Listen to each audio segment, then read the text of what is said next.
Hey guys, Rich Page, our Jemison Timber Frame Company, the main timber framer.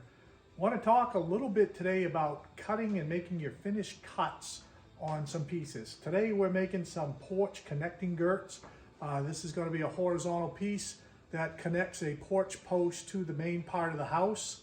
And this is something, whether it's going to be a porch girt or any measurement in general, I think this is a tip that if you're not doing this, it might help you out a little bit. I'm going to come grab the camera. I'm going to show you the drawing we're working from, and then I want to tell you a little bit about how to make sure when you make your last cut, you're getting the right dimension. Sounds simple enough, but if you're not careful, and I'll go through this, you can be off a 16th, a 32nd, an 1/8 of an inch if you're not careful. And I'm going to show you what to do to try to give an idea on a different technique, or maybe it's the same technique you're using, on how to make sure that your lengths always come out right.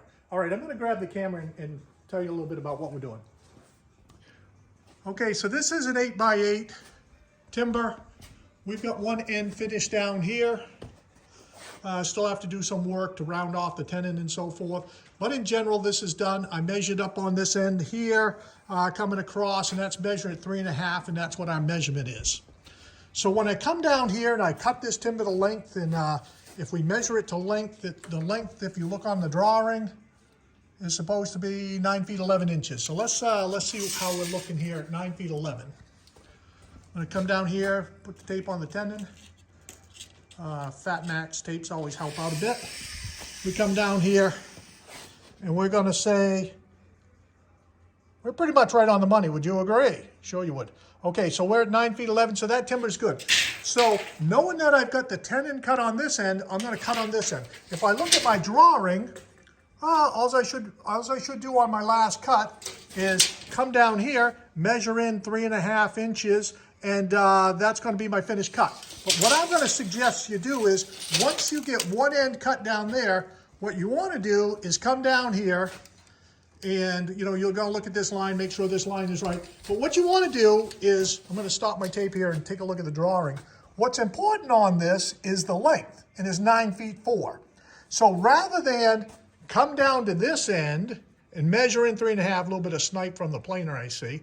Rather than come back to this end, measure in 3.5, what you really want to do is measure from one finish end, come down here and measure out 9 feet 4. Because that's really what's important on your drawing, is the shoulder length, so when it engages the post on the house and the post on the porch, that you've got exactly 9 feet 4. If you come in here and measure in 3.5, that's big snipe.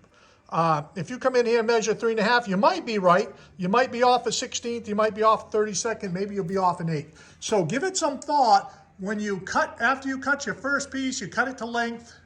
Our process here, cut to length, plane it, and then we're going to do one end. And then when we come to do the other end, rather than banking on it's 3.5 inches from the end, we're going to bank on the shoulder that we've cut down there, down to this area here, which is going to be 9 feet 4. And wouldn't you know, it comes out, if you look at my tape, now a little bit of sin, can you see it?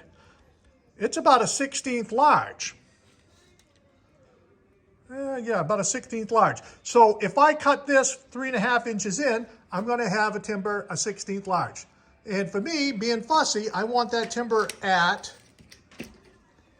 9 feet 4 on the money, as the drawing says. So what I'm going to do is I'm going to measure from my shoulder cut down below, make my mark at 9 feet 4, cut to the outside of my line here, 9 feet 4, and then I will have a timber shoulder to shoulder that matches my drawing. Let me know your thoughts on this. Give me some feedback. Again, this is just a tip. If you're doing it, great. If you're not, something to consider. And this way, you'll make sure that all your timbers are matching the key characteristics of your drawing. And the key characteristic here is that shoulder to shoulder, 9 feet 4 inches. All right? Send me some questions. Give me some feedback. Click like and subscribe. Thanks, guys.